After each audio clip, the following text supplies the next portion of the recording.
Okay, so welcome to today's IG Live. I'm going to be showing you how to use a narrower lace that comes with the Maris Bralette. So the original honeysuckle kit came with a lace that was wide enough to fit onto all pattern pieces. That one sold out.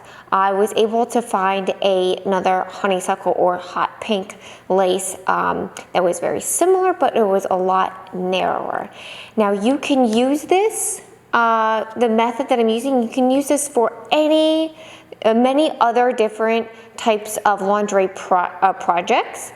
Basically, we're going to be piecing this lace together to fit onto the pattern piece. So it's good that you're not just using this for just this kit. You can use this tutorial elsewhere.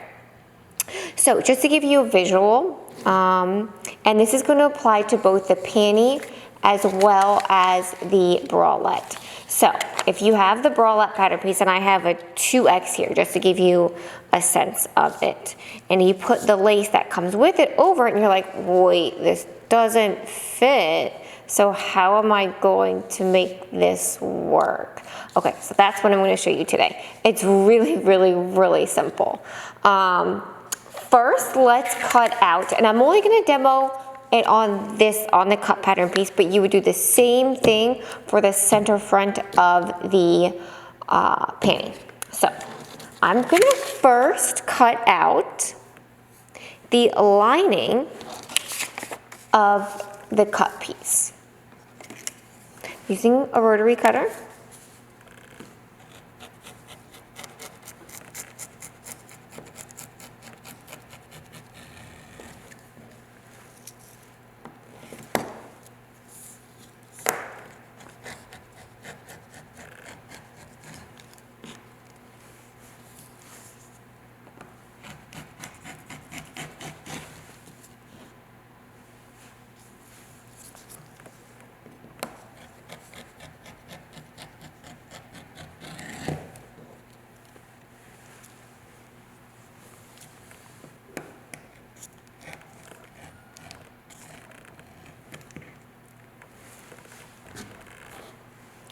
Okay, and now we have the lining of the side cut. Okay, so now let's put this over. Now, one thing you want to keep in mind is that the direction of greatest stretch on the lace is this way.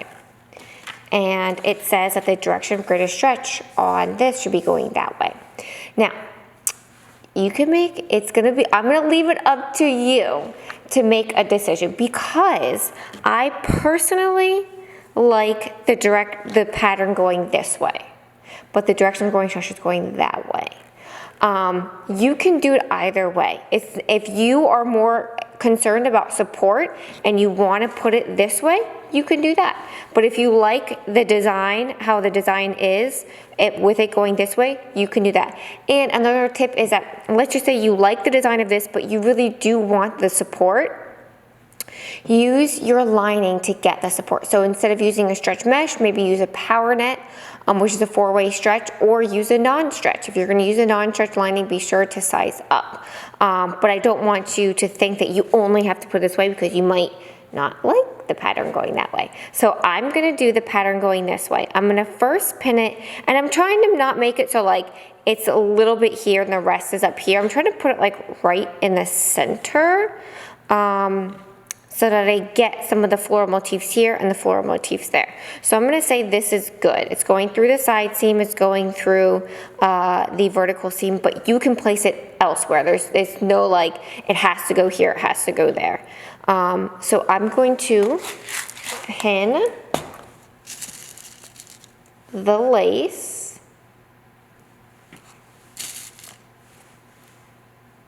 to the lining. And then I'm going to cut around it. And I'm cutting, I can see, I'm not sure if you can see it on camera, but I can actually see the lace or the lining behind. So I'm not just cutting blindly.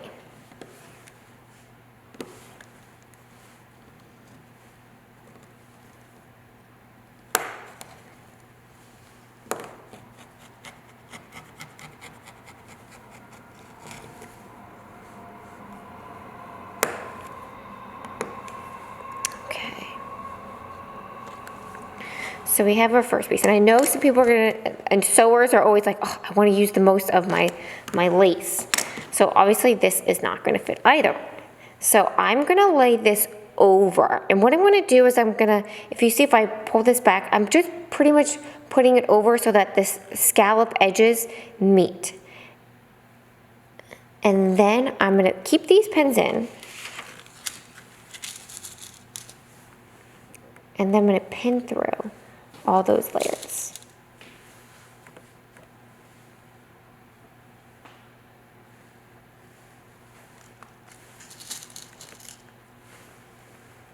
Okay, I'm not a pinner.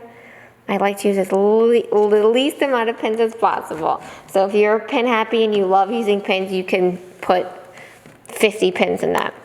Kudos to you if you can fit 50 pins in there. But I do have some students that are pin happy and they will spend 30 minutes pinning and then like 2 minutes sewing. Love you guys. All right, let's cut this here. Again, I can see the lining beneath, that's how I'm cutting, or underneath.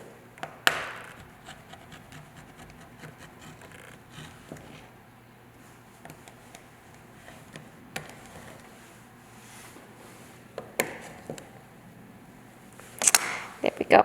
So now we've covered the whole pattern piece, but before you start sewing or following the directions, you have to do one small sewing step. And basically you're gonna sew a zigzag along this edge to connect the two pieces of lace. Once you do that, then you can follow all the directions in your PDF pattern. Once you cut out your fabric, you've pinned the two layers of laces together. Now we are going to sew along that scalloped edge with a zigzag stitch. I highly suggest going along the scalloped edges, not in a straight line. Because if you do a straight line, you're going to get a lip and that's not going to, it's not going to look good. Doing a zigzag stitch along the edges is a lot harder because you actually have to go in the direction of, you have to like, sew on a curve and then pivot your needle and then sew on a curve and then pivot your needle and then sew on a curve. So it's a lot more difficult, or it's more difficult, but the end product is a lot better. So I'm going to use a small zigzag, and I just know your question that you're thinking is, what zigzag width and length should I use? So that's going to vary from machine to machine. So you'll have to do some trial and errors to get, your stitch right, but you do want it to be a small zigzag stitch. I would definitely say smaller than what you would use on a 3/8 of an inch or a 1/2 inch picot elastic. So I'm gonna set my zigzag, and I'm sorry if I'm blocking your view here. I'm trying to not use my hands as much as possible so you can see how I'm sewing, but I will stop a little bit.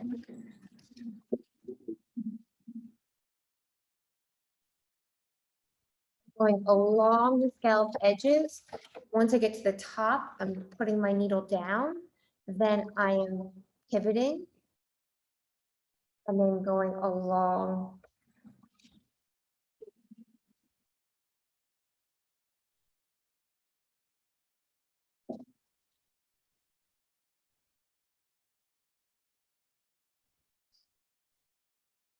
Putting the needle down, switching, pivoting, and then sewing around.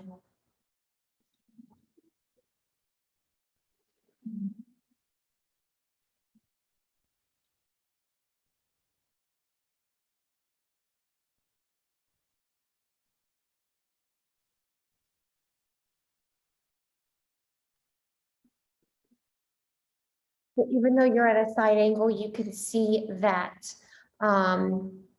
I am going around the scalloped edges versus just sewing a straight line.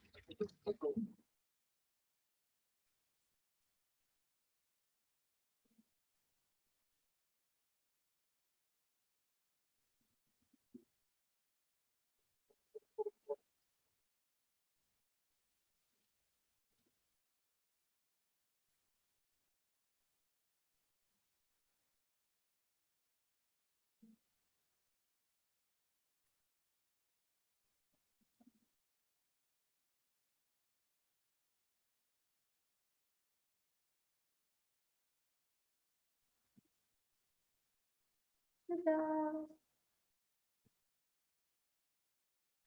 So if you could see her, this is not my finest work at all. But I hope you get the point. So you can see that I went along the edges of the scallop lace. And you can see here, if you did a straight line, I got a little, I got away from the scalloped edge at this point, but you can see it would create a lip. So then this would lip with this, you would see this like flapping up, which you don't want. So if you get really close to the scallop edge, like I did here, it almost, and I used a contrast thread so that you could see the stitches. If you get as close to the edge as possible, there's no lip, and it really does look seamless, like you didn't even piece the lace together. But if you did a straight line, what would happen is at some points, you'll have this lip here, which it won't look good. So that's the tutorial. And what's great about this is that you can use it elsewhere. You can use it on this Maris kit. You can use it, this step is used on the Lauren bodysuit as well. And if you ever fall in love with a lace, but you're like, oh, it's too narrow for my project, you can piece it together, which is awesome. So I hope that you enjoyed this IG Live again.